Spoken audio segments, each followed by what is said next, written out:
And that deeply concerned me, and I thought, I've got to do better. I think most people, when talk about interfaith, they think just having a food together. So for the people in this Midwestern town, it could be a little disconcerting. They had all these preconceptions about the Muslim community. And Actually, a lot of Christians friends actually don't know that we also share Jesus. it turned out that the guy he brought with him was kind of functioning like a bodyguard. And that really bothered me to be. We That's right. believe in Jesus. We believe, of course, he was a Messiah. That when the conservative evangelical pastor in town reached out to him and said, I want to go to coffee, it wasn't going to be a good meeting. But of course, we believe him as a Muslim, as he was a prophet of God. You know, I need to do better. I need to represent my faith better. I need to have better relationships. So I started on Fridays on occasion going to the mosque. You're bringing imams, rabbis, pastors together. I was trying to learn and observe, and so I would sit in the back and I would watch them pray during Jummah prayer on Fridays, and then I tried to build relationships just so that they knew I care about them. I want to be a good neighbor. I don't want you to be afraid of me. Hi there, welcome to Knowledge Seeker. I'm your host Farhan Mirza. So we often heard about the walls that divide us, faith, politics, and culture. But today we are talking to a man who built bridges right over them. Pastor Micah Fries, he's a global leader, community catalyst, and an author. We're diving deep into the art of multi-faith collaboration and how to turn the other into a brother. Let's get into it. Pastor Micah. Yeah. Welcome to Knowledge Seeker. Thank you, Farhan. Good to be here. How you doing? Man, I'm, aside from skidding in through the rain and the puddles this afternoon, I'm doing really well. I know you've been traveling a lot all over the country right now. Yep, that's right. And so you've been spent more than 2 decades in a Christian ministry. Yeah. And what was the basically not the reason, but what was the point when you think that, okay, I need to get off from pulpit and doing this multicultural or multi-faith organization and join that? What was the... Yeah, so I mean, truthfully, it's always been kind of, or I shouldn't say always, but for a long time it was mixed, the pulpit and doing this multi-faith engagement work. I was probably involved for 10 to 15 years prior to taking the role I'm in now, doing engagement with particularly the Muslim and Jewish community. And for me, I think of it as a Christian as part of my identity, as part of my faith identity, believing that God expects me to be a peacemaker, to be in relationship with people who are not like me, and even to represent my faith in communities where people don't hold the same faith or view things differently than I do. So it's less of a vocational sort of aspiration and more of just my identity, who I am, who I think my faith teaches me to be, that sort of thing. And how long have you been doing this, like joining this? The multi-faith? Multi-faith. Yeah. It's been, so for me it started, I need to think about what year it was. It was over 15 years ago. And what happened for me was I was pastoring a church in the Midwest, and there was a mosque being built in our city. And the masjid, they had been there for a few years. They were meeting in a storefront in kind of a tough section of town, but they had saved the money and they had bought some land and they were building their new facility. And sometimes it'll be built kind of at a strange angle on the piece of property because they're trying to position it. And it had a dome on it. And so for the people in this Midwestern town, it could be a little disconcerting. They had all these preconceptions about the Muslim community and that sort of thing. And I realized I need to know how to do a better job as a pastor of helping the people that I serve relate to their Muslim neighbors. How do they do that well? So I called a mentor of mine, a friend. I said, what do I do? And he said, I'd recommend that you read the Quran. You should know what Muslims believe, but don't go out and get a book by a Christian about what Muslims believe. Actually listen to what Muslims believe. And so I did that. And then he said, invite the local Imam to go to a meal or go get coffee. And so we did. We went to Starbucks, and he agreed to come with me, but only on the only with the caveat that he wanted to bring someone with him. And it turned out that the guy he brought with him was kind of functioning like a bodyguard. And that really bothered me. It is a weak Christianity that is terrified of the culture and scared to death that if we engage in the culture around, we will lose our Christian identity. How pathetic and weak is our faith if we're fearful that the cultural influences around us are stronger than the Holy Spirit of God that is within us? To be honest with you, and he didn't tell me this explicitly, but my impression from our conversation was that when the conservative evangelical pastor in town reached out to him and said, I want to go to coffee, it wasn't going to be a good meeting. Oh, really? Because of his experience with other Christians. And he was Egyptian, had immigrated to the U.S., and so for a host of reasons, had not always experienced good interactions with people who were part of the Christian community. And that deeply concerned me. And I thought, I've got to do better. I need to do better. I need to represent my faith better. I need to have better relationships. So I started on Fridays on occasion going to the mosque. I wasn't participating. I mean, we believe very different things, but I was trying to learn and observe. And so I would sit in the back and I would watch them pray during Jummah prayer on Fridays. And then I tried to build relationships just so that they knew I care about them. I want to be a good neighbor. I don't want you to be afraid of me as your Christian neighbor. So that's what started it all for me. It was 15 plus years ago, and it's kind of just snowballed from there. So that's a long time now. So, I mean, we were talking about, this Imam bring a person, which is kind of, like bodyguard kind of thing.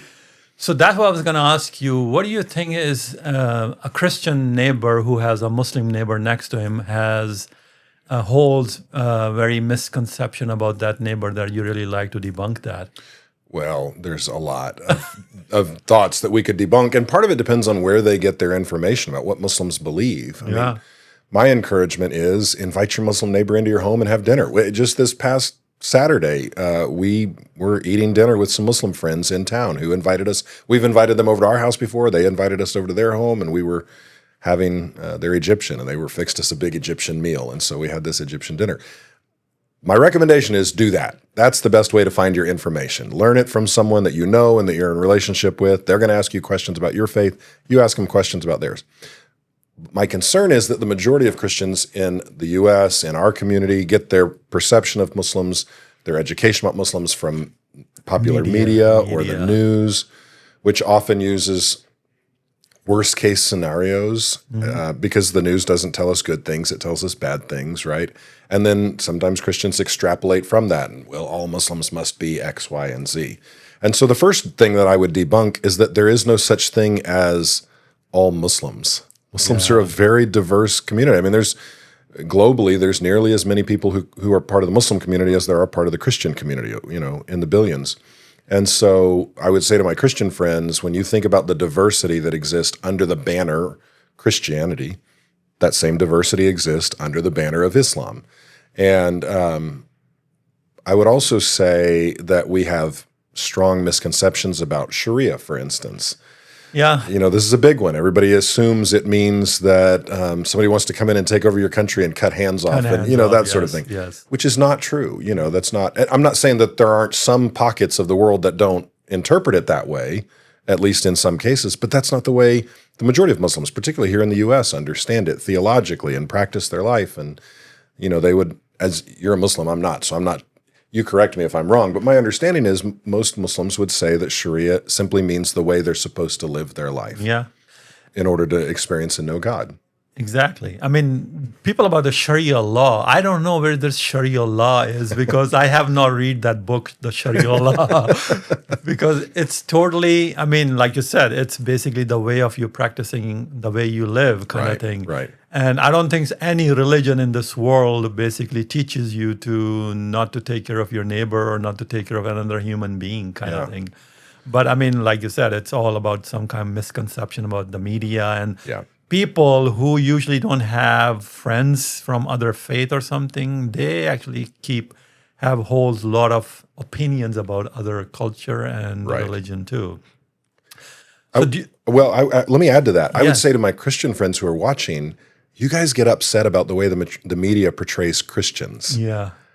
If you think that they portray Christians improperly, inaccurately, then why would you not believe that they don't do the same, that they do the same thing about Muslims? They're doing, and Muslims in my experience have been some of the kindest, most hospitable, generous people that I know.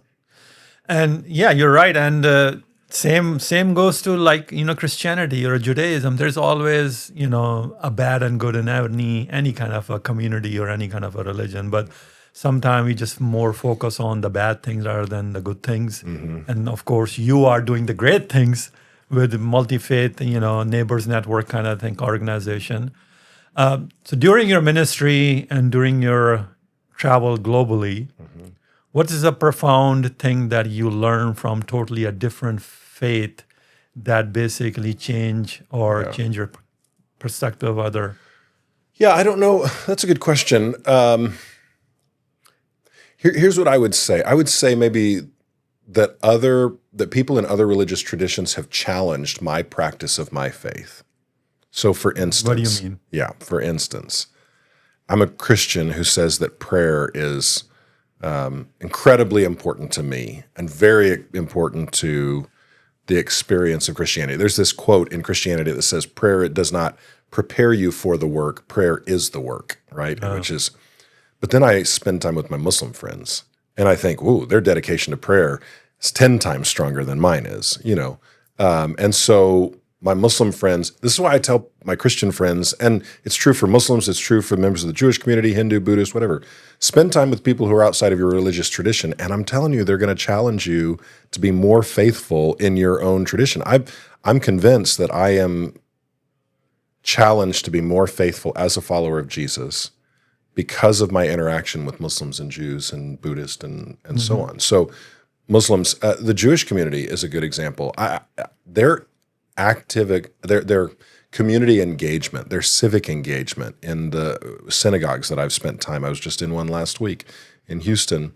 The Jewish community has really challenged me to think about how to think about my community, how to engage my community, how to serve my community in ways that has been convicting. As a Christian, I think that those are part of my practice of my faith. And then I see some of my Jewish friends and I think, well, geez, I've got to step up my game. I've got to be more faithful. Just because when I see the way that they're practicing their faith and their religious convictions, it's compelling to me. So, with your organization, Multi-Faith, Neighbors Network, you're bringing imams, rabbis, pastors together. What kind of challenges you're facing when bringing all these community together? Yeah, well, the first is how do we feed them? Because the dietary restrictions between the three traditions can be very daunting. And then finding a caterer who can provide for the various kosher different, and the halal, the kosher and halal, and then the Christians who eat just about anything, unless they're vegetarian, and that is a factor. So here's what I would say. I would say one of the reasons we do what we do at the Multi-Faith Neighbors Network is because we think there is a better way to do multi-faith or interfaith than it has often been done in the past. And so I didn't mean to interrupt you, but what is the difference between multi-faith and interfaith? So let me say it this way. We use the word multi-faith on purpose to sort of communicate some intentionality in what we're trying to do. This is not always true, but there is a misconception sometimes that engaging in interfaith asks you to diminish or even sacrifice some of your theological convictions so that we can all be in the room and all be at peace with each other. We're not a typical classic interfaith organization. We don't try and rally together around the lowest common denominator. We don't try and argue that we believe the same things. And here's where I think it comes from. My experience has been historically that interfaith tries to rally people together to bring unity and to build relationships. But they do so by trying to find commonality between what people believe. And I think that's good and well-intended. I think it's good-hearted. And I think there are some things that we do share in common, particularly along the lines of ethical commitments. Love your neighbor, don't lie, don't steal. These are some common ethical commitments that are shared by multiple religious convictions. The unintended consequence when we try to bring people together around what we agree on is that the areas where we disagree are not welcome in the room. Such as theological differences. Okay, so we might have profound theological convictions, or, this one right now is very prominent over the last couple of years. difference of opinion between the Jewish and Muslim community with regard to Palestine and Israel, right? That's a big difference. Yeah. But when we try and rally people together around common belief, we ignore or diminish, unintentionally often, difference. And when I can't bring everything I believe into the room with you, Farhan, and you can't bring everything that you believe into the room with me, then we're not really in a deep relationship with each other. We're just playing a role. So what we would say in multi-faith is we're trying to rally people together not around the idea that we all share things in common, but rather the idea that every person has inherent dignity, worth, and value. And from the various faith communities, we get at that differently. As a Christian, I have a theology that I ascribe to called the image of God that believes that every person is made in God's image. The Muslim community doesn't have exactly the same thing, but does say that every person is made by God unique and different, and we're supposed to relate well to one another. So we may get at it from a little bit of a different angle, but we can agree that every person has inherent dignity, worth, and value, and that it's not connected to what they believe or practice, that they have it just because they're a human. If that's the case, and if that's the reason why we're gathering, then I can bring all of myself into the room, even the areas where you and I may disagree with each other, and you can bring all of yourself in the room, and we can build a relationship, even in the midst of disagreement. So when we say multi-faith, what we're trying to say is, first of all, that we rally together around this idea of dignity, worth, and value, as opposed to common belief. Second of all, that we actually welcome differences and disagreement, because we're not afraid that difference is going to sever the relationship, because the relationship is not built around agreement anyway. It's built around something else. So if we come together around the idea that both of us have both of us have dignity and worth and value, and we're free to bring our differences in the room, we can talk about those differences and not be afraid it's going to damage the relationship and we're going to walk away from one another. I've found that when we do that, it opens up what I call multi-faith engagement to a much larger community than would otherwise be present. Historically, when you look at more interfaith over the last few decades, it tends to be more I think most people, when talk about interfaith, they think just having a food together. Yeah, that's right. Which is fine, but I want something more than that, Farhan. I want to know people. I want to have substantive relationship with people that I disagree with. I want to inquire about their faith and their practice and their family, and I want them to inquire about mine. And so my experience has been that a lot of historic interfaith tends to be more dominated by liberal or progressive ideology or theology, people who tend to be, and more conservative, whether it's Muslim, Jewish, Christian, or otherwise, often feel unwelcome in the room because they may have views that the more progressive community finds troubling. What we're trying to say is by doing multi-faith, it gives everybody permission to be in the room. Conservative community, progressive community, everybody can be in the room, and we can actually know each other, build relationships with one another, work together in the community to the extent that our conviction would allow us to. Yeah, and I mean, when you talk about commonality, actually, a lot of Christians friends actually don't know that we also share Jesus. That's right. Yeah, We that's right. believe in Jesus. We believe, of course, he was a Messiah. He was, but of course, we believe him as a Muslim, as he was a prophet of God, not the Son of God, not the Son of God. Right. So, I mean, yeah, you can have these differences, but nobody knows until you start to have a dialogue. Right. And I think there is some misconception about Christianity as well, that they basically don't want to come to the table and have a dialogue, and especially Jewish people too. Right. Because now what's going on in the world right now, everything seems like they are total, like, too much differences. At odds with each other. Which is actually on that level, maybe politically level, maybe, but on a surface level, I think they still wants to be connected and have, community things and all that too. Right. You're also an author. Yes. You wrote a book. I write books that nobody reads. I'm very good at writing books that nobody reads. I mean, you wrote a book, Islam and North America, and then you wrote a book, Loving Our Muslim Neighbors. And then, of course, you wrote a book about, there was a third book, actually. Actually, you wrote multiple books. Yeah. So you wrote actually loving our Muslim neighbors. Yes. What was the not the reason. What was that thought process that you said, okay, I'm going to write a book, and so people can. Yeah, so that book, I actually was the editor, and I wrote one chapter, and then there were other contributors that wrote the other chapters. And the thought process really goes back to my first engagement that I described from 15 years ago, that the Christian community doesn't understand the Muslim community. And they know that there's theological differences. You brought up Jesus. Jesus is a good example. When I tell Christians you can't be a Muslim without loving Jesus, yes, exactly. They find that interesting, surprising, to be honest with you, most of them. Now, we would believe, again, as we said, very different things about Jesus, right? The divinity of Jesus is a pretty significant disagreement.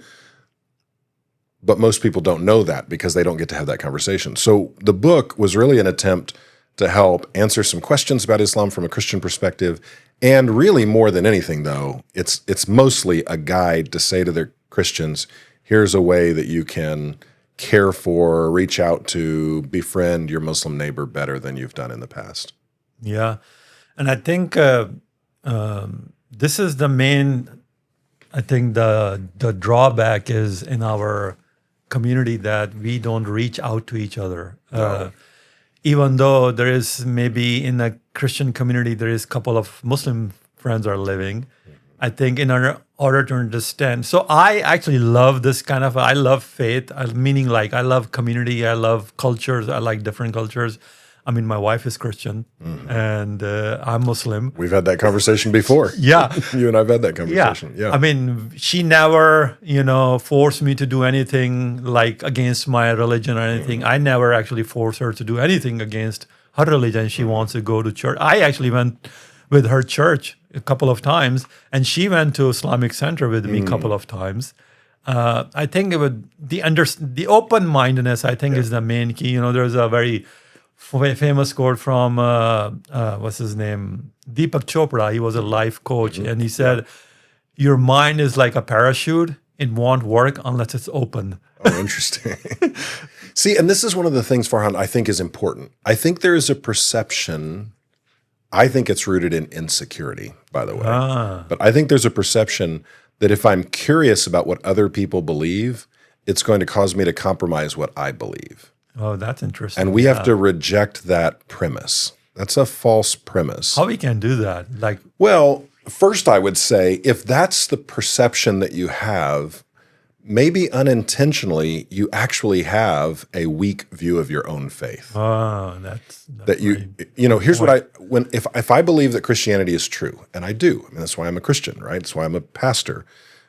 Been preaching the gospel for 3 decades now. If I believe it's true, it's not threatening to me to represent my faith in spaces where people are different than I am. No one was asked to compromise their faith. In fact, people were more open about what they believe in a room full of people that often disagreed with them than ever before. This event did not encourage compromise, but rather it encouraged authentic, transparent honesty. If anything, it's challenging because I have to learn to represent my faith well. People are going to ask me questions. My Muslim friends ask me about the Trinity all the time. That's a challenge. That's not an easy question to answer. Just this past week, I had an hour-and-a-half drive with 2 Muslim friends in Houston, and we had literally a 90-minute theological conversation that centered around the evil eye, the Muslim belief in the evil eye and the power of Satan and how we understand the power of Satan and its relationship to the power of God. That's a conversation I generally didn't have with Christians. So it challenges and enhances my own faith. So I would say first we need to understand that when we're scared of being around regularly people of other religious conviction, it probably betrays an insecurity in our own faith.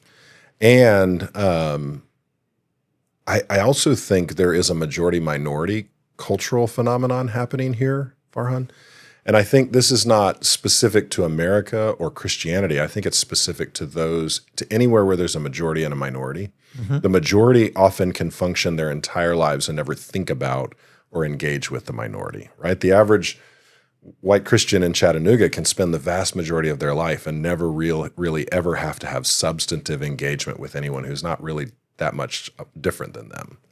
Great point. If you're Muslim, if you're not white, if you're an immigrant, these sort of things, you spend your entire life with people who are not like you. And so I think it is maybe a little bit harder for those who are in the majority context to engage with the minority context because it's more foreign to them than it is for a minority context. Does that make sense? Yeah. I think that's a great point, you actually saying that. I think we talked about that before. This is just my personal opinion. I think when there is certain countries or certain areas that where culture is so strong that basically takes over the religion, and I think that's where the problem starts. Yeah. Because the religion is on this side and the culture is on that side. Right. So, there's a misconception that, Muslim women are not free or they don't have a freedom as compared to a Western woman. Right. Which is not true, actually. Like I'm from Pakistan, so when you go to Pakistan, I'm hoping you're going to Pakistan. I'm hoping to be there this fall. Yeah. I'm hoping to be there this fall. So you will see a different culture there. Right. Compared to you go to Saudi Arabia. Sure. Or go to any other Middle Eastern country, Right. or if you go to Dubai, Right. you see a totally different culture. Very different culture. So, and even if you go to Dubai and Abu Dhabi, same country, hour apart, very different culture. So I think, people just basically generalize things. Okay, Muslim woman is not free because you see the Saudi Arabia, how the woman is treating in Saudi Arabia. Well, the Saudi Arabia is not Islam. I mean, there's Micah is there, the big cities, the holy cities are there, but Saudi Arabia is not representing Islam. Saudi Arabia is representing Saudi Arabia. Yeah, that's exactly right. And I think this is the main big misconception people have that, okay, I'm going to journalize this kind of thing. And the culture thing in Pakistan is the same way too. There is certain pockets in Pakistan that you see like women totally like covered, like head to toe. And you see in other areas, especially in bigger cities like Lahore, you going to Lahore, you will see, you might have a little culture shock there too, because they are very progressive, they are very liberal areas, and you see women maybe in jeans and t-shirts and all that kind of a thing. So this is, that's what I'm trying to say is not every country is the same, or every country is like culture-wise is the same. So let's talk about the biggest issue right now we are having in America is loneliness. Yeah. And so what do you think about your organization as, multicultural or multi-faith, Neighbors Network can help that a secular media, not media actually, social media cannot, help them? Facilitate. Yeah. I've been doing a lot of studying on the phenomenon of proximity and belonging and its relationship to cultural cohesion, social and cultural cohesion. In other words, let's talk for a minute about polarization leading to extremism, because my organization does some work in that area. And one of the things we've learned is that almost never does anybody wake up and say, I want to be an extremist. Almost always what happens is somebody wakes up and says, I want to be loved. I want to belong. I want somebody to care about me. And when they feel like they're an outsider, they look to somewhere else for community. And if they find it in an extremist group or something like that, and they welcome them in, I was meeting not long ago with a guy who was a member of the KKK, formerly used to be a skinhead. He'd gotten out of it. He talked about that same thing, grew up very isolated, grew up vulnerable and sort of outside culturally. This group welcomed him in, and that's what led him down the path to, racial extremism. So we live in a community and a cultural moment right now where people have more of a sense of community than maybe any other time in history, and less actual community than maybe any other time. Social media gives us the mirage, I would call it, or this facade of having community without actually having to have community. I can turn it on, I can turn it off anytime I want. I can represent myself in any way I want. You can represent you in any way you want. Things like catfishing, et cetera, have taught us that we don't ever really know the person on the other side of the digital divide. And so it gives us the impression of proximity without actually giving us proximity. I think what our organization is trying to do is bring people together who have deep disagreements to actually have substantive relationships with each other in real life. And so we do these retreats, for instance, where we bring in imams, pastors, and rabbis. I tell people all the time, pastor, an imam, and a rabbi walk into a room together. It sounds like a joke. It sounds like a bad joke, but it's my life. It's what I do. And so pastor, rabbi, and imam walk into a room together, and we spend 2 to 3 days with them, helping them develop a relationship with each other. And when they leave the retreat, they're given a list of 5 things that they have to make commitments to do. The very first thing they have to commit to do is have a meal in each other's home. And that sounds like a minor thing. I'm convinced it is a major thing with massive ramifications, because proximity leads to belonging. Well, let's say it this way. Proximity leads to understanding. Understanding leads to belonging. And I'm not saying agreement here, Farhan. I'm saying when I'm in proximity with you, I learn to know who you are. I learn to appreciate you. Even when we disagree, I don't have to give up my convictions. Yeah. I learn to know who you are. So proximity leads to understanding. Understanding leads to belonging. In other words, we care about each other now. We're friends now. We actually do things for one another. Going back to your previous point about generalization, generalization leads to minimalization. Minimalization leads to marginalization. Oh, yeah. Proximity defeats all of that. Proximity teaches me who you actually are.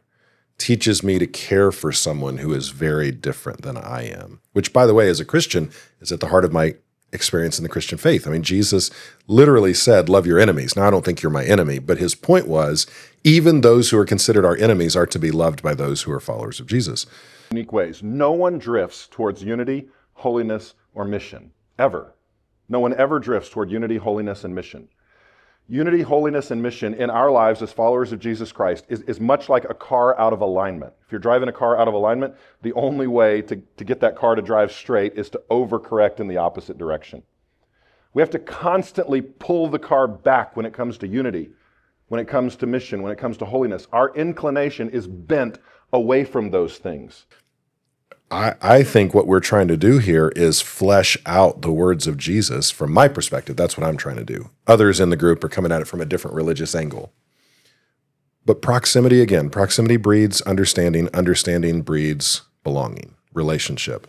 And if we can do that, we can stem the tide of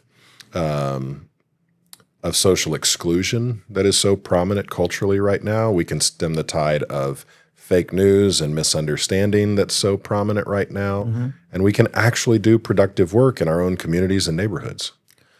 I mean, we talk about the young people, especially the new generation right now, they are actually going away from the religion. They basically, even in my family, my nephews, they're young, they're 20 in their 20s, and they basically don't see religion as valued as we grew up seeing like that. And because they are saying you guys are doing more rituals than anything like a religious teaching or something like that. So how we can bring these young kids or young people back to this platform? Hey, listen, maybe you can see from our perspective, see the religion teaches us. Yeah, so this is a good question. So I would say a few things, Farhan. First, there is some data that seems to indicate that right now there is actually a rise in interest in religious conviction among younger generations, but they're often rejecting institutions and structures that we've had previously.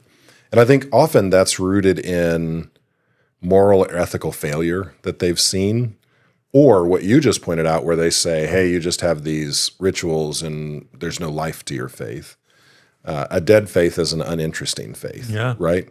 And so I can't speak to every faith tradition because I'm not Muslim, I'm not Jewish, I'm not Buddhist. I know from a Christian perspective, when I'm thinking about engaging with the next generation, I want a faith that is alive, that's real, it's dynamic, a faith that compels me to serve those around me and compels me to engage lovingly with people around me. And here's an interesting one. I want a faith that calls me to some level of sacrifice. Because if I'm not asked to give anything up, then what is my faith even worth? Like if it doesn't ask anything of us, Easy come, easy go. I think I'm thinking of a church that's here just a few blocks from where we're sitting right now. It's only about 4 years old. They have 1,200 people every Sunday morning, and 75% of the congregation is under 30 years old. It's crazy. Yeah, it's fascinating. And I know all the guys who I've preached there a couple of times. One of my daughters is a member there, or is in the process of becoming a member there. But they're doing all of these things, like robust teaching. It's dynamic, it's alive. They're creating a sense of community. They're compelling their people to engage in the community, to serve others. And I think what you've just described with your nephew is his impression of faith is that it's dead and doesn't really make a difference. Yeah. And so if I'm asking, how do I engage next generation? I'm asking, how can this faith be alive? How can it be challenging to them? And how can it compel them to make a difference, to serve in the community and so on? So when you talk about like sacrifice, what kind of sacrifice we're talking about? Like your time, your energy, your... Yeah, I would say holistic sacrifice in a sense. I mean, in other words, part of what our faith should do is form us morally and ethically, right? Forming us means we have to get rid of some things and put on new and better things. And so when I talk about sacrifice, I'm talking about that. In Christian language, we would would talk about repentance and holiness and righteousness. So, that's what we're trying to pursue, putting off things that are sinful, that keep us away from God, or putting off things that are harmful to us or harmful to our communities, and putting on things that draw us closer to God, help us to be more like Him. And so it could be teaching us discipline. It could be, I was teaching a study this morning with a group of athletes. I meet every Wednesday morning with a group of athletes, and we do a Bible study. And I told them, I said, when you think about sin or haram, you know what I mean, in Islam, this idea of disobeying God, sin is momentary pleasure leading to long-term destruction. Righteousness is momentary discipline leading to long-term flourishing. That's what I'm talking about. When I talk about sacrifice, we're teaching people to make hard decisions now that lead to long-term flourishing, rather than just do whatever makes you happy right now, which will destroy your life over the long term. Yeah, it is. It's discipline. I mean, so when I was growing up, I mean, not to, saying anything bad about my upbringing or my parents or anything like that. I grew up in a very conservative Muslim family. Yeah. That, hey, this is what and you don't ask questions. Sure. And so that's the way I grew up. But that when I grew up and getting older and do some research and all that, I realized that, most of the things that I learned, it was kind of has nothing to do with the religion. It was everything to do with the faith, culture. And that's where basically the new generation, especially in my family, they are seeing the same thing. But now we have media, we have social media, everything is on our fingertips. So the kids actually, when you say, hey, you need to do this, first of all, they're going to say why. And secondly, they're going to Google it. Right, exactly. That's right. Yeah, and I would say too, I don't think that's a bad thing per se, Farhan. If we have a faith that is fearful of being questioned, it's not a very good faith in the first place, right? And that I grew up with my mom and dad were wonderful and helped encourage me in the right way, but a lot of the people I grew up around, a lot of the teaching that I grew up around was kind of the same. Here's what you're supposed to believe. Don't really question it. Yeah. Certainly don't read things from those other people. Yeah. That's going to just pollute your mind. Yes. And as I got older, I just thought that doesn't hold the weight of truth. Like, if something is true and it's good and it's beautiful, which was the idea that I think Plato is the first one that posited the idea of the true, the good, and the beautiful. Yeah. And I think Aristotle built on it. I think that's right. Maybe I'm getting it backwards, but I think that's right. If what I believe is the true, the good, and the beautiful, then it can hold up under scrutiny. I don't have to be afraid of questioning it. Again, this goes back to what we were talking about earlier. I don't have to be afraid of putting it next to somebody else's religious convictions. Yeah. Right? If I believe it's true and it's transformative and that sort of thing. And so, I would encourage Ted Lasso. You know Ted Lasso? I love Ted Lasso. And in one of his shows, he says, be curious, not judgmental. And he's supposedly quoting Walt Whitman. It turns out Walt Whitman didn't actually say that. We don't know where it comes from. It's an anonymous quote. But I kind of resonate with that quote. In other words, demonstrate curiosity, both about your own faith and about other faiths. Don't be afraid to consider whether what you believe is true or not. Don't be scared of that. If it's true, it'll hold up under scrutiny. If it's not true, you don't want to embrace it anyway, right? And so, be curious. Express curiosity. Yeah, I think being things questioned, meaning not like, "Hey, why is that?" You have to learn. That's how you're gonna ask questions, and you're gonna learn. Yeah. When I was growing up, we were not allowed to ask questions like, "Oh, what this is not. Oh, this is what it is. This is right." I think they probably learn from their parents. Sure. And their parents learn from their parents. And everybody's scared that if we let our kids question, they're going to run away. Yeah, they're going to leave. Yeah, but now, of course, the things are totally changed. I think there was a C.S. Lewis quote, actually. People talk about, hey, if I'm close to God, then nothing is going to happen to me. I'm all protected and all that Right. kind of a thing. But he said the life with God is not immunity to difficulties. It's the peace in difficulties. I love that you're quoting a Christian theologian. Yeah. I'm a big C.S. Lewis fan. So it's true. It is true. It doesn't matter who said it. It's Christianity or That's whoever exactly said right. it. Yeah. Well, there's an old saying that all truth is God's truth. A guy named Balthasar Hubmaier, which is a fantastic name, but Balthasar Hubmaier said it at one point, and I don't know if others have said it too, but I think it's true. Anything that is true ultimately finds its origin in God. So I'm not scared of learning things that are true from outside of my own community. It goes back to your open-mindedness. If Yeah. your mind is open to learn things from, doesn't matter which culture or which religion, if it's good, then why not? I mean, you talk about the Christian theologian. Actually, there was another quote. I forgot his name. What was his name? He said, a lot of people actually just focus on the faith, meaning like just this kind of thing. He said, if you just focus on the faith, then you're just gonna stuck there. You're not gonna go to the destination. Meaning like, it's not going to lead you to the God. It's just going to lead you to the rituals that you are doing right now. Interesting. Yeah. And I think I love that. I said, yeah, that's totally true. Yeah. And it's not the Muslim guy who said that. That's interesting. I don't know if I've ever heard that quote before, but I would say I would resonate with it. I would say the goal is not me going to church on Sunday. Yeah. The goal is me knowing God, experiencing Him, becoming hopefully increasingly more and more like Him, character-wise. Yeah. So your organization, I know you do usually like a local work. I know you're doing international work too. Yeah. And we were talking about, you said you recently going to go to London. Yeah, we go every summer to Oxford. We do an event with some partners at Oxford. In Oxford.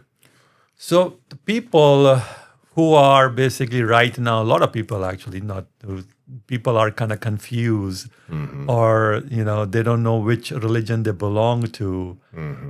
Like in a lot of people actually, like in Muslim faith, we talk about there's a lot of sects too, like Sunni, Shia, Wahhabis, and all that. Yeah. And same thing in Christianity Same too. Actually, I had a conversation with one of my friend, and he is like, he's a Muslim, but he is kind of on the edge now that he thinks that he needs to go like totally no religion and turning into basically non-believer, we call it. Yeah. How we can bring those people who are like really of the fence that they're going to leave the religion and bring them back to, doesn't matter which religion, Christianity or Judaism or Islam or what kind of tools you basically give it to them? So our organization is not evangelistic in that sense. We're not creating those sort of tools. We're trying to build relationships between people who have deep differences. But I would say, from my perspective, what I would say is, I heard a quote a while back that no one converts until they first deconvert. It's a really compelling quote. In other words, nobody moves into a new faith tradition without first being dissatisfied with where they're already at. So, if someone is walking away from a particular faith tradition, my question would be, what is it about that faith tradition that you have found to be dissatisfying? And when I think about people who walk away from Christianity, for instance, and I ask that question, one of the questions I'm asking them is, is what you're dissatisfied with actually Christianity or someone's perversion of Christianity? So someone will say, well, I got hurt by the church, or I got hurt by these Christians. Okay, me too. I've had that same thing happen before. But is that Christianity failing me? Or is that somebody who's broken, who's got when I say a perverted, I mean a broken version of Christianity that's actually hurting me? So one of the things, what I'm trying to say to them is don't give up on the faith tradition just because someone who claims it has misused it in a way that has been harmful or painful to you. Interesting. Yeah. I mean, to be honest, actually, I mean, I consider myself a Muslim, and sometimes there's certain things I question. Mm-hmm. Yeah, sure. Like, hey, is it really true? Yeah. And, sometimes you question these kind of things. And Farhan, I would say if you never question it, I question your faith. If it's just blind obedience, I'm not sure you're ever really grappling with your faith. Real faith is something we grapple over, we think through, we deliberate about, we pray through it. You know what I mean? Genuine faith is something that we are thoughtful about. Yeah. If we never really think deeply about it, then I'm not sure it's really a genuine faith in the first place. Especially when it contradicts with science. Sure. Because I think science and religion can go hand to hand. Mm-hmm. I think it's Einstein said that the science without religion is lame, and the religion without science is blind. Mm-hmm. That's good. I think it's goes with hand to hand. But yeah, there is some certain time, I have questioned, okay, well, is it really true? Because, as a modern thinker kind of thing, that, okay, well, does it science like relate to this kind of a thing or not? I mean, there's, a lot of things that, but I mean, that's why I try to learn from other cultures and religions too, that as it really, is it in my religion only, or there's some other religions also facing these kind of a same thing? Well, and I also think there's always going to be times in your walk, your faith, that there are going to be elements of your faith tradition that you cannot fully reconcile. Yeah. If you're able to fully reconcile everything, then either you're God or you have a really minimalistic faith. The truth is, including the atheist, right? Even the atheist cannot reconcile everything. Oh, yeah. I think even atheists, they have to believe something. Well, I mean, my point is no matter what you believe, regardless of what you believe, you're going to find things that at some point are going to be difficult for you to reconcile.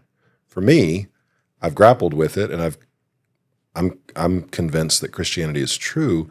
And so when there are, first, I've never come up against something in science where I just thought, okay, that's just flat contradicting the Bible, and I'll never be able to understand or how that can reconcile. I've never come up with anything there. I've come up with things that I don't fully understand, but nothing where I just thought, well, okay, I either have to choose science or the Bible. There's no way I can believe both.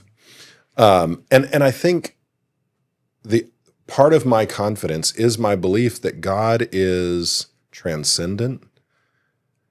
And I would assume there are going to be things about him that I will never fully understand because I'm not him, and I'm finite. He's not finite. And so it would disturb me if I fully understood everything about him.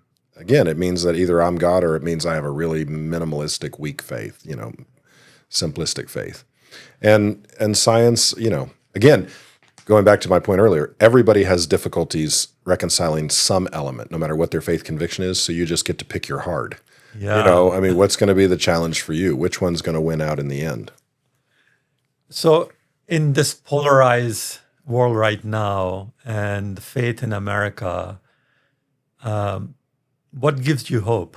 Yeah, I think one of the things that gives me hope is that America is historically, and I mean this, let me define it, but historically a healthy pluralistic context, right?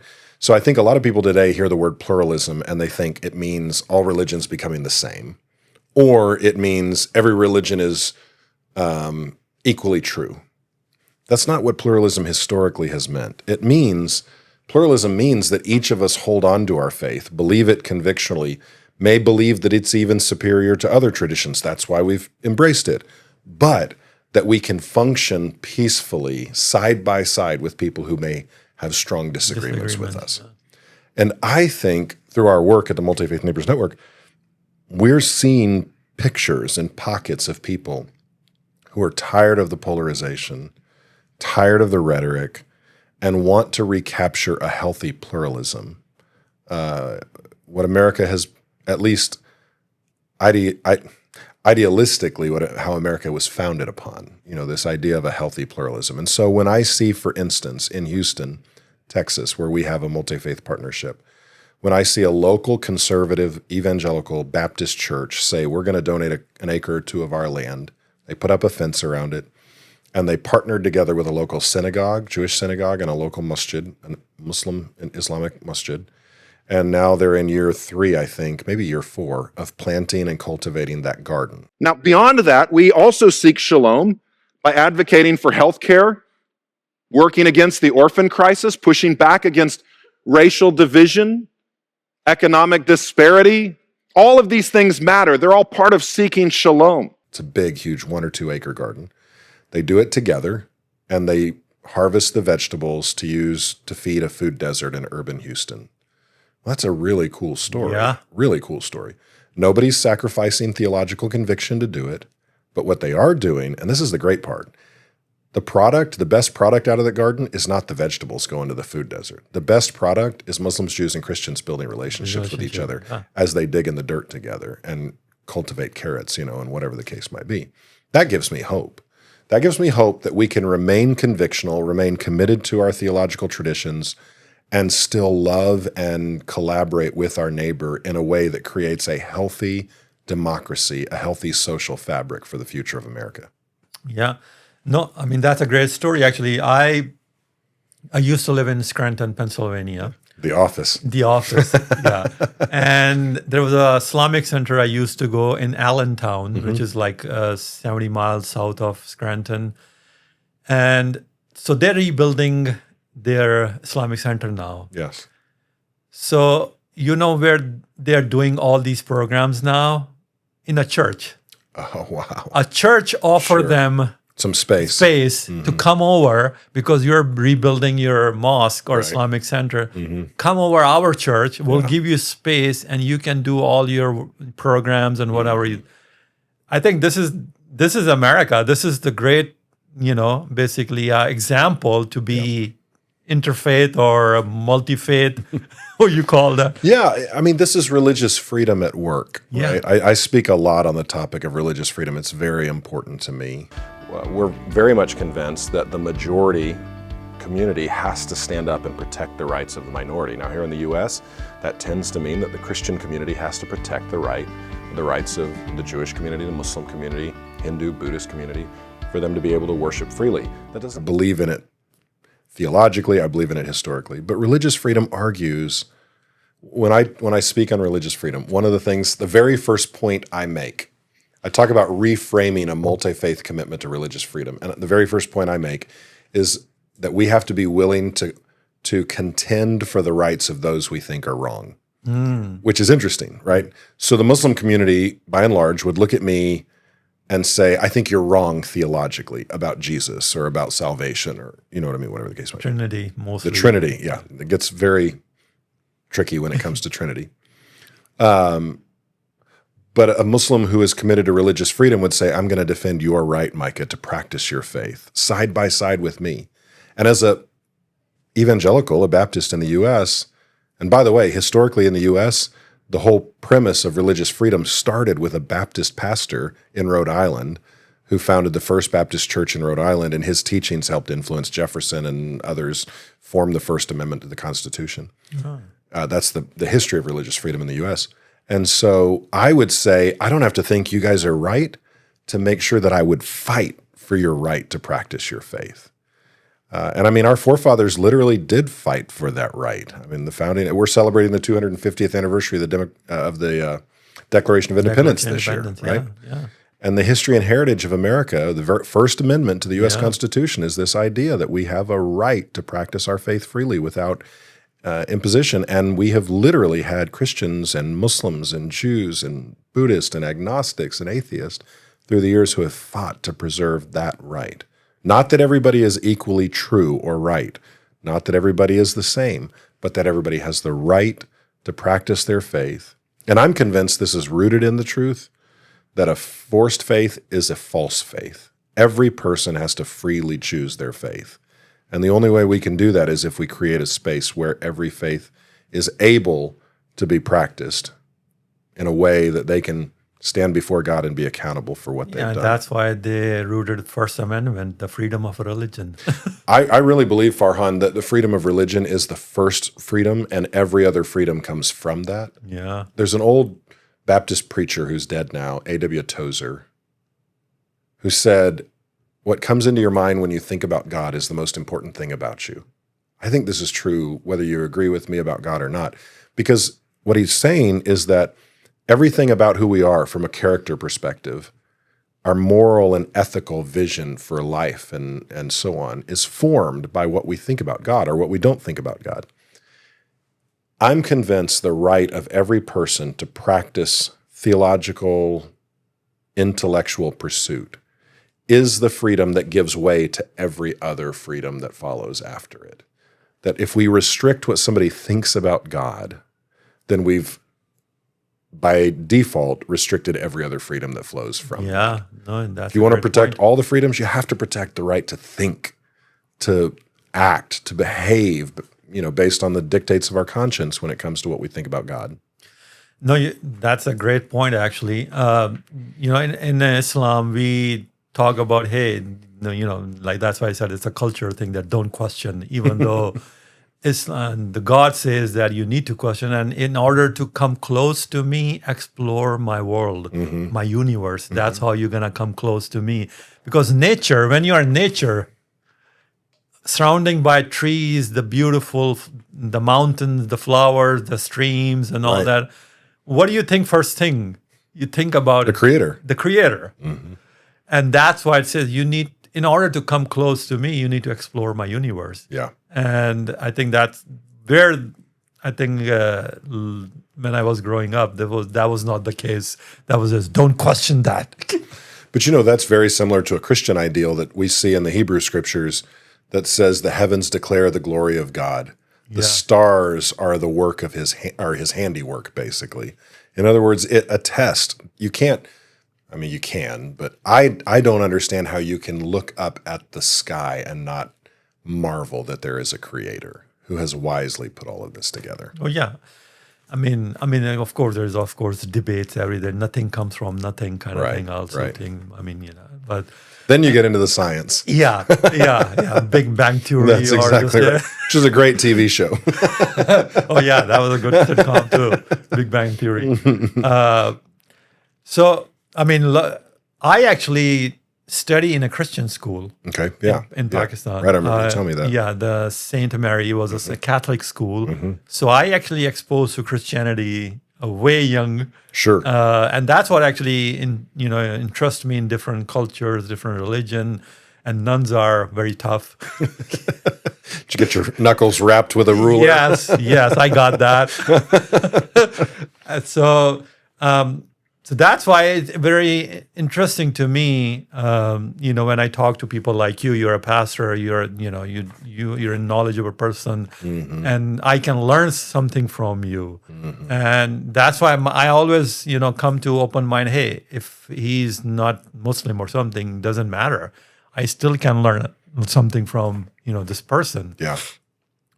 50 years from now, what do you think that this your organization or the faith in America, what do you see there?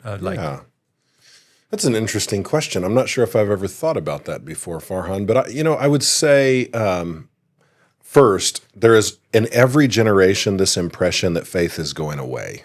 We're always fearful that science and modernity are going to prove that faith is unnecessary. I mean, people have been saying that for thousands of years.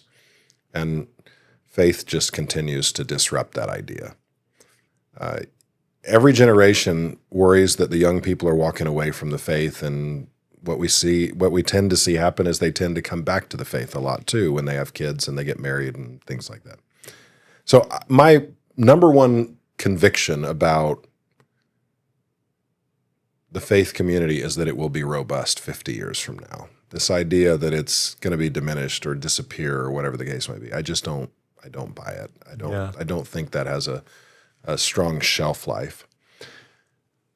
The other question that I would have, I guess, about it is just going to be what we end up doing with respect to how we think about those who are different than us. I really think that's going to become a major fundamental tipping point for the future. How do we think about and treat those who are different than us? And the truth is, almost always, treating people poorly is rooted in fear. It's just rooted in fear. Fear of the unknown, fear of what might become, fear of what the future might hold or not hold. And so when you ask about 50 years in the future, I don't know for sure. I wish I knew whether or not we were going to give in to fear or not. Yeah. I'm not fearful about the future, Farhan. In fact, I'm well, and let me say this. I'm most optimistic about the future because I'm confident in God. I believe He is good, and I believe He desires good things for us. And my hope and my confidence in Him and His sovereignty and His leadership, I'm not worried about the future. I've got kids, I've got grandkids, and I do wonder sometimes, and I worry a little bit about what it's going to be like for them. But overall, at a macro level, I'm not worried.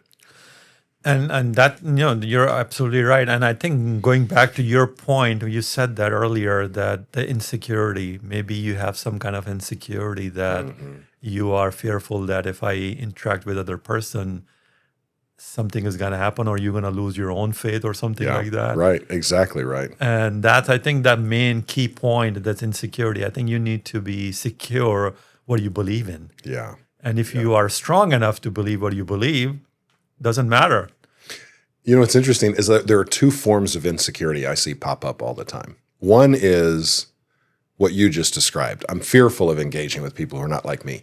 The other form of insecurity is engaging with people who are not like us and then trying to convince each other the whole time that we really are just like each other. No, there's real differences. Yeah, there's differences. Yeah. And I'm not insecure about that. I'm not. When you disagree with me, or a Jewish friend or a Buddhist friend or whoever disagrees with me, I'm not offended by it. I'm not angry about it. I'm not upset. Every one of us has to make a decision before God for what we're going to do with our lives and how we're going to live it. I'm not offended. I am curious. How did you arrive at that conclusion? Why do you believe what you believe? Tell me more about it. So I think security in our faith tradition invites us into relationship with people who are not like us, but does not make us feel like we have to constantly affirm everything each other believes. We can hold to our distinctions and not be offended about it or not be upset about the other. I don't know. I find it so interesting, number one, that so many people want to isolate and not engage. And then on the other hand, when they do engage, there's this scramble to just say, well, it's, there's no differences. We're okay. No, we do have differences. Let's not pretend. Yeah. But let's be friends anyway. I want to like you. I love that. Yeah, you are absolutely right, because this is also in our faith too. When we meet somebody else, like even Christians, no, we have so much in common. And we do have some things in common. Yeah, exactly. There's no reason. That's correct. But we also have things very different. Yeah, different. Yeah, exactly. You're absolutely right. So, you have kids. I do, and grandkids. And grandkids. So what kind of a legacy you want to leave for your grandkids? Yeah, that's a good question, Farhan. So I want, the first and most important thing I want to leave for my kids and my grandkids is that I loved God with my heart, my soul, my mind, and my strength, which the Bible says is the first commandment. Love the Lord your God with all your heart, your soul, your mind, and strength. I want the people who know me to know that guy loved God genuinely. It was real for him. The second thing I want them to be convinced of is that I loved the people around me, even the people I thought were just profoundly wrong. It's one of the reasons why I work for the organization I work for. I want people to know that I genuinely care for them. I genuinely, deeply, really love them. And then even more specifically, the legacy I want them to know I love their mom. I love my wife, and that I loved them. I had a grandfather he's gone to be with the Lord now. He's a big 6'4" Texan. And I mean, he was John Wayne, he was just tough as nails, was in the military. But I remember as he was older, when we were in his house, every time we walked by his chair, had a nice chair, easy chair, lazy boy. He'd jump up out of it. You could not walk past him without him jumping out of his chair, jumping up and giving you a big hug and saying to us, "I love you," which didn't fit what you thought of when you thought of this big, masculine, strong 6'4" Texan. But he was confident in his love for God, and he wanted to make sure his family knew that he deeply loved them. So, there's a whole lot of other things that maybe are true about me. I'm a sports fan. I like to travel. The things that I want to be my legacy for my family, my kids and my grandkids, that I loved God with all my heart, my soul, my mind and strength, and I loved every person I came in contact with, but particularly my wife and my kids. I hope they don't ever have to question that I deeply love them. Yeah. No, that's beautiful. And also, I'm sure that you want them to engage with other religion and cultures and all that. I do. Too. We started when our kids were young. They got to travel around the world with us. My oldest daughter had been to 15 countries by her 15th birthday. Nice. I took her on her first international trip when she was 9 years old, And so I want them to have a curiosity about the world. I want them to have interest. I want them to have strong convictions about what they believe. I want to pass my faith to them. But I want part of the way they live out those strong convictions to be a good neighbor to their friends and family, but also to people they don't even know and they interact with, and people who are different than them. So, yeah. No. Before we wrap this up, you travel all over the world. You've been to Morocco. I love Morocco. So what was the one dish that you loved in Morocco that you can't find in the States? Okay, so I'm not going to answer this in a very good way. You're not going to like the answer. I was in a hotel the entire time. I never ate outside of the hotel. Really? True story. My trip to Morocco. Now, I've been to all over the world, and usually I'm there longer. When I went to Morocco, from the time I left Chattanooga till the time I returned, it was 4 days. Oh. I flew straight there, 24 hours, got to Rabat. I was there for 2 days for a meeting. I turned around and flew right back. I left the hotel one time to go to a tourist spot and then came right back. Every single meal was in the hotel. But you've been to Middle East, correct? Oh, many times. Yeah. So what's one dish in that part of the world? Yeah. That I can't get here in the U.S. I get most of it here in the U.S. I love Mediterranean food. I know what it is. This is going to disappoint you. You're not going to like this answer. Turkey is maybe my favorite country in the world. I love Turkey. I love Istanbul. Turkey, yeah. Oh my gosh, Istanbul is my favorite city in the world. There is a dish called pide, which is almost like a pizza. It's like a long football-shaped bread with cheese on it. You know what it is? Yep. I adore pide. And I was actually in a Turkish restaurant in Atlanta about a month ago, and it wasn't on the menu, and I was joking around with the waiter, and he's like, well, let me go get the owner. And he goes and gets the owner and the chef, and he makes pide for me right there at the restaurant. So I had it last month, and it was the best thing ever. But pide, and then there's another meal called lahmacun, which is kind of like it, but it's a minced meat on top of it.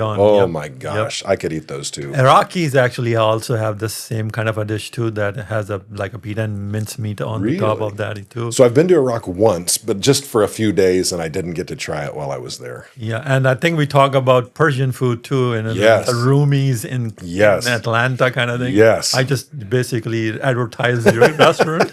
So give the man some advertising, some support. But yeah, that's a great restaurant to visit.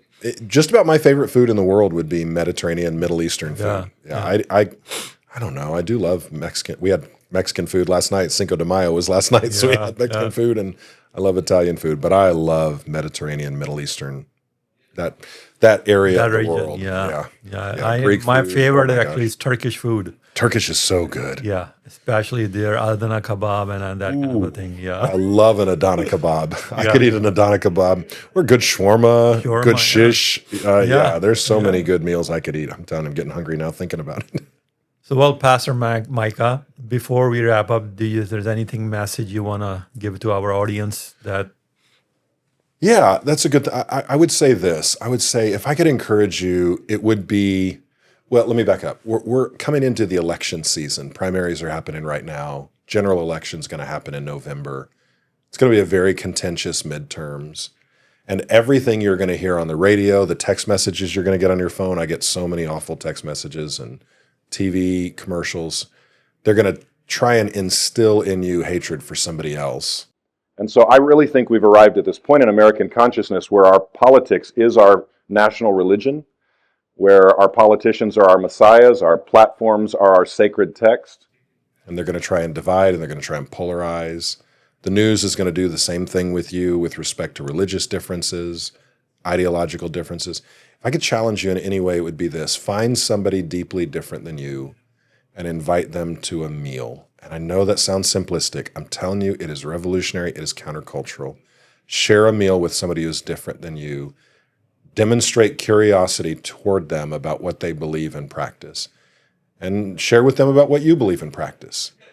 But that would be my final word. Demonstrate curiosity and share a meal with somebody who's not like you. Yep, beautiful. I think sharing a meal and having a dialogue on the food table solves most of the problems. Stunning. It's revolutionary. Yeah. Farhan. Well, Pastor, thank you so much for coming on Knowledge Seeker. I Thank you. appreciate you. I sure appreciate you having me here. Yeah, and it's a really great conversation. So thank you again. Thank you. So the real change doesn't happen in a vacuum. It happens in a messy, beautiful space between us. Big thanks to Pastor Micah for showing us the blueprint for a better connected community. Thank you for watching. Thank you for listening. If you like this episode, please share, comment, and subscribe. Until then, we'll see you next time. Keep seeking.